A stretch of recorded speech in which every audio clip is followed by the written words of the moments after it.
Alors, cela étant, je voudrais peut-être dégager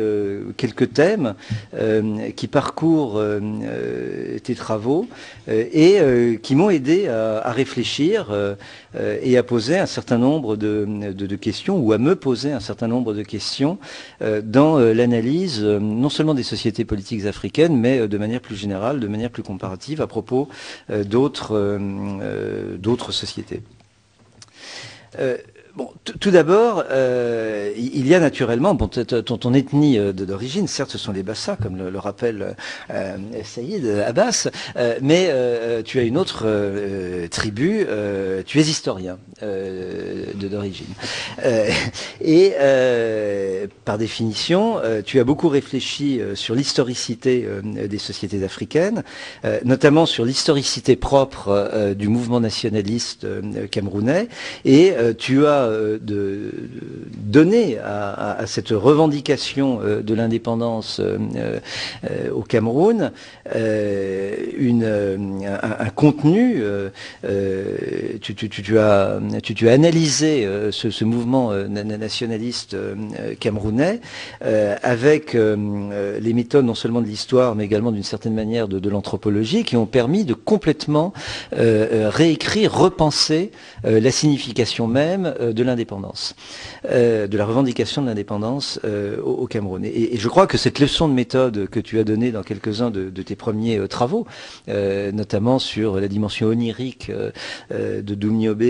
leader historique du nationalisme camerounais et de ses maquis en pays Bassa, je crois que ces travaux ont une portée qui dépasse considérablement l'analyse du seul cas camerounais. Et naturellement, ces travaux m'ont beaucoup inspiré, m'ont beaucoup aidé à essayer d'approcher ou de problématiser ce problème, cette question de l'historicité propre des sociétés africaines. Deuxième thème sur lequel tu m'as beaucoup apporté, c'est la problématisation de l'extraversion. De l'extraversion des sociétés africaines, non pas comme expérience historique d'aliénation ou comme expérience d'extraversion économique au sens où une certaine pensée pouvait en parler. Bon, c'est un débat que j'ai eu avant l'été avec Catherine Kokrividrovitch, qui n'aime pas tellement ce terme d'extraversion parce que pour elle, ça lui fait trop penser à un certain type d'analyse sur les économies africaines. Mais je crois que tu as su donner à cette trajectoire de l'extraversion, enfin si on garde ce vocabulaire, tu as su nous faire comprendre qu'il s'agissait en réalité d'une expérience historique intime, et que l'intimité même des sociétés politiques africaines était dominée par ce rapport d'extraversion au reste du monde. Alors on n'est pas là pour discuter de cette thèse, mais tes travaux successifs nous aident à comprendre cette dimension des sociétés africaines, mais par-delà, bien entendu, d'autres configurations de l'historique. On pourrait penser à cette phrase que j'aime bien citer de Paul Venn, lorsqu'il nous dit que Rome se pensait à travers l'expérience d'un autre peuple, d'une autre culture, d'une autre civilisation, l'expérience grecque. Ton itinéraire lui-même, d'ailleurs, est un très bel exemple d'extraversion, et c'est peut-être une des questions qu'on pourrait te poser tout à l'heure. Troisièmement, tes travaux nous aident à penser cette tension qu'il y a entre la coercition et l'hégémonie au sens gramscien du terme. Et ce que tu nous as dit tout à l'heure l'a confirmé à nouveau. Tes travaux sont dominés, tes travaux à la fois, disons, d'inspiration plus philosophique, comme ceux du recueil sur la post-colonie, mais également tes travaux d'historien,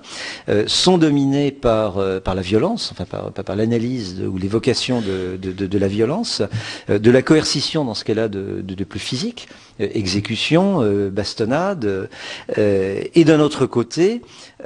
tu ne cesses, en tout cas c'est ma manière de te lire, peut-être parce qu'elle m'est commode, tu ne cesses à ta façon de nous parler de l'hégémonie, et tu nous fais comprendre que dans cette relation entre hégémonie et coercition, il n'y a pas simplement un jeu à somme nulle, comme on pourrait le faire dire de manière évidemment beaucoup trop rapide à Gramsci, mais il y a bel et bien un rapport organique entre l'exercice de la coercition, la plus physique parfois, et celui de l'hégémonie. Et puis, dernière notation, je crois que tes travaux nous aident à saisir, à appréhender, non pas simplement le caractère baroque des constructions politiques africaines, mais leur trivialité, le grotesque de l'exercice du pouvoir, ce que tu nommes dans la post-colonie, dans le chapitre 3, l'esthétique de la vulgarité du pouvoir. Et là aussi, bien entendu,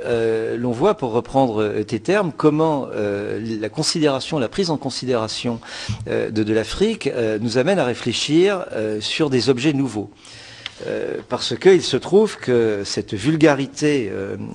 du pouvoir, cette esthétique de la vulgarité, nous la vivons en Occident même depuis quelques années de manière croissante, avec l'administration Bush, le pouvoir de Berlusconi, celui de Poutine et bien entendu celui de Nicolas Sarkozy. Tout ceci m'amène à te poser peut-être une double question. Comment finalement concilies-tu ta sensibilité, disons, intellectuelle post-coloniale, donc ce thème de la post-colonie, avec l'impératif de l'analyse de l'historicité de l'Afrique? C'est-à-dire comment concilies-tu le Achille d'aujourd'hui, écrivant sur la post-colonie, et le Achille d'hier, réfléchissant sur l'historicité, par exemple, du mouvement nationaliste camerounais, avec cette attention érudite et aussi empathique, par exemple, portée au terroir, en l'occurrence le terroir historique, disons pour aller vite, du pays Bassa.